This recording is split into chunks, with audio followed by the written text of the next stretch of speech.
ಯಾಕೆ ನಾವು ಭೀಮಾ ಸಿನಿಮಾ ನೋಡಬೇಕು ಅಂತ ನೀವು ಕೇಳೋದಾದರೆ, ಇವತ್ತಿನ ಯುವ ಪೀಳಿಗೆಗಳು ಅಂದರೆ ಯುವಕರೆಲ್ಲ ದುಶ್ಚಟಗಳಿಗೆ ಬಲಿಯಾಗ್ತಾ ಇದ್ದಾರೆ. ಯಾಕೆ ಬಲಿಯಾಗ್ತಿದ್ದಾರೆ? ತಂದೆ ತಾಯಿಗಳ ನಿರ್ಲಕ್ಷ್ಯ.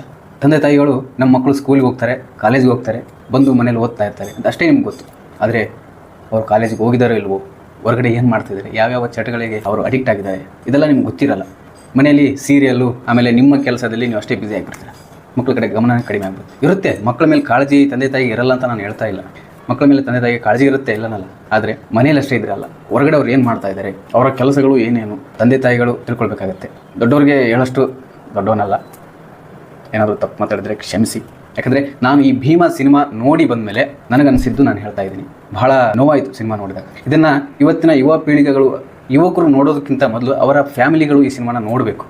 ಆವಾಗ ನಮ್ಮ ಮಕ್ಕಳು ಏನು ಮಾಡ್ತಾ ಇದ್ದಾರೆ, ನಮ್ಮ ಮಕ್ಕಳ ಕಡೆ ಯಾವ ಥರ ಗಮನ ವಹಿಸಬೇಕು, ನಮ್ಮ ಮಕ್ಕಳನ್ನ ಹೇಗೆ ಇಟ್ಕೋಬೇಕು ಮನೆಯಲ್ಲಿ ಅಂತ ನಿಮಗೆ ಅರಿವಾಗುತ್ತೆ.